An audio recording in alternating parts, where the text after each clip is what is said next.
இன்றைய பதிவில் நாம் பார்க்க இருப்பது அனைவருக்குமே அதிர்ஷ்டத்தை கொடுக்கக்கூடிய பதிவு என்றே நான் கூறுவேன்.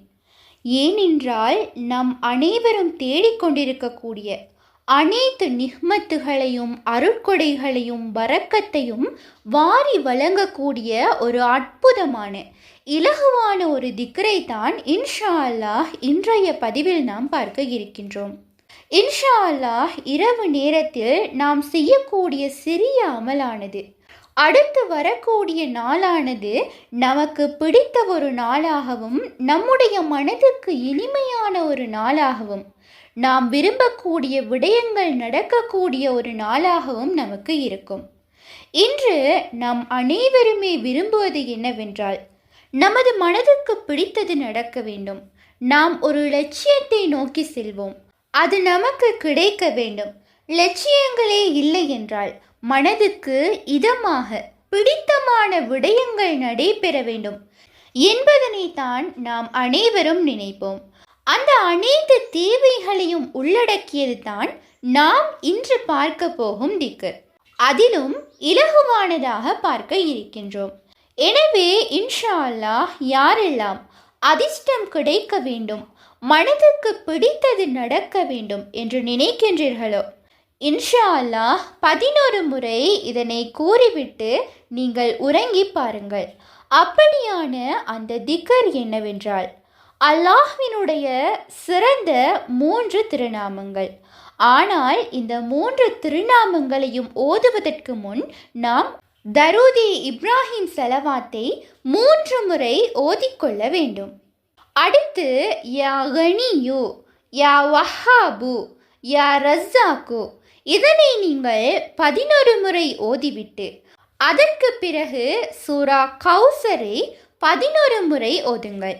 முதலில் தரூதி இப்ராஹிம் ஸலவாத்தை 3 முறை ஓதிக்கொள்ள வேண்டும்.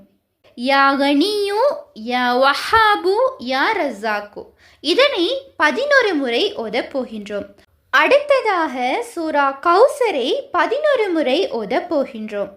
யாரெல்லாம் சூரா கௌசரை இரவில் ஓதுகின்றார்களோ உங்களுடைய அனைத்து கவலைகளும் இன்ஷா அல்லாஹ் முடிவடையும். அது மட்டுமல்ல, சூரா கௌசருக்கும் செல்வத்துக்கும் நிறைய தொடர்புகள் இருக்கின்றது.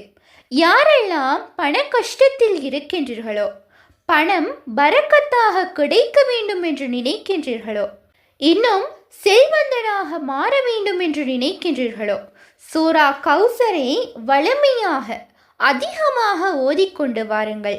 இன்ஷா அல்லாஹ் மாற்றத்தை பார்க்கலாம். இப்போது இந்த 3 திருநாமங்களினுடைய சிறப்புகளும் நம்மில் பலருக்கும் தெரிந்திருக்கும். யா கனியோ என்றால் தேவைகள் அற்றவனே என்று அல்லாஹ்வை நாம் அழைக்கும் போது இன்ஷா அல்லாஹ் ஒரு தேவைகளும் நமக்கு மிச்சம் இருக்காது. ஏனென்றால் எந்த தன்மையை கொண்டு நாம் அழைக்கின்றோமோ அந்த தன்மைக்கான பலன் கட்டாயம் கிடைக்கும். அதனால் இதையும் நாம் ஒதுக்கொள்ளலாம். அடுத்து யா வஹாப், அப்படி என்றால் பெரும் கொடையாளனே. இவ்வாறாக நாம் அல்லாஹ்வை அழைக்கும் போது நாம் கேட்கக்கூடிய அனைத்தையுமே அல்லாஹ் சுப்ஹானஹு தஆலா வாரி வழங்குவான். யா ரஸாக், ரிஸ்க் அளிக்கக்கூடியவனே எனும் போது ரிஸ்க் அது செல்வமாக இருந்தாலும் சரி, சந்தோஷமாக இருந்தாலும் சரி, அது அனைத்தும் ரிஸ்கில் உள்ளடங்கும். அந்த ரிஸ்கை அல்லாஹ் தாராளமாக வழங்குவான். எனவே இன்ஷா அல்லாஹ் யாருக்கெல்லாம் எதிர்பார்க்காத புறத்திலிருந்து செல்வம் கிடைக்க வேண்டும் என்று நினைக்கின்றீர்களோ இதை ஓதிவிட்டு உறங்குங்கள். இன்ஷா அல்லாஹ் இந்த பதிவானது உங்களுக்கு பயனுள்ளதாக இருக்கும் என்று நான் நம்புகின்றேன். பயனுள்ளதாக இருப்பின் அல்ஹம்துலில்லாஹ் என்று கமெண்ட் செய்யுங்கள். மேலும் உங்களுடைய மேலான துஆக்களில் என்னையும் சேர்த்து கொள்ளுங்கள். இன்ஷா அல்லாஹ் மற்றொரு பதிவில் சந்திப்போம்.